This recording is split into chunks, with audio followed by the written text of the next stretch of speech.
આપણા સૌના વાલા સદગુરુ શ્રી નિત્ય સ્વરૂપદાસજી સ્વામીજી. સ્વામીજી હારે તો ઘણા વર્ષોનો નાતો. એટલે હું જ્યારે નાનો હતો, શક્તિવિજય પપ્પાને સત્સંગ કરવા જતો, ત્યારે સ્વામી પણ ત્યાં આવતા સત્સંગ કરતા. ઘણી જૂની વાતું છે. સ્વામીજીએ ભક્તો દ્વારા ઘણી સંપ્રદાયની સેવા કરી, મોટા મોટા મંદિરો બનાવ્યા.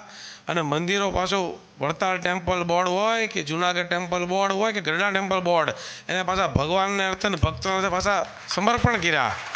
એ બહુ મોટી વાત છે.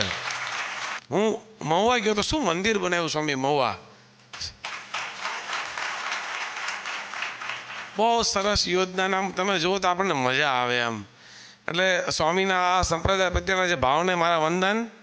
અને બીજી એક વાત એ હતી કે સ્વામી જે વાત કરી આજે, મને વાત એમાં સૌથી વધારે વાત કઈ ગમી મને, કે ભગવાન 21-22 વર્ષે મેં સાંભળી નથી આ વાત, પહેલી વાર સાંભળી મેં.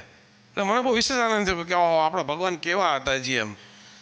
તો ભગવાન 21-22 વર્ષે 1000-1200 ને પણ 1500 સાધુ કર્યા હતા. ઓહો, કેવી મોટી વાત.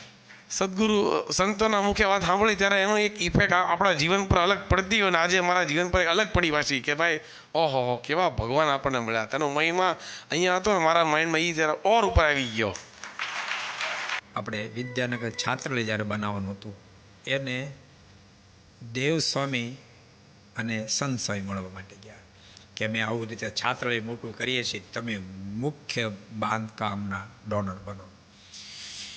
એ લોકો હજી બોલે પહેલાં દેવ સ્વામી, ચેરમેન સ્વામી, કોઠાર સ્વામી કીધું કે કામ અમે સરદાર નિત્યેશ્વર સ્વામીને સોંપવાના છીએ. અને અરજયભાઈ મને કહે કે સ્વામી આપનું નામ પણ એક જ સેકન્ડમાં અમે પરિવારે કહી દીધું, તો અમને મુખ્ય ડોનરમાં નામ લખી નાખ. હમણાં જ અમે ગોલ્ડી સોલર એની ઓફિસે ગયા હતા. ગોલ્ડી સોલર ને ખૂબ ઠાકોરજીએ સફળતા આપી છે.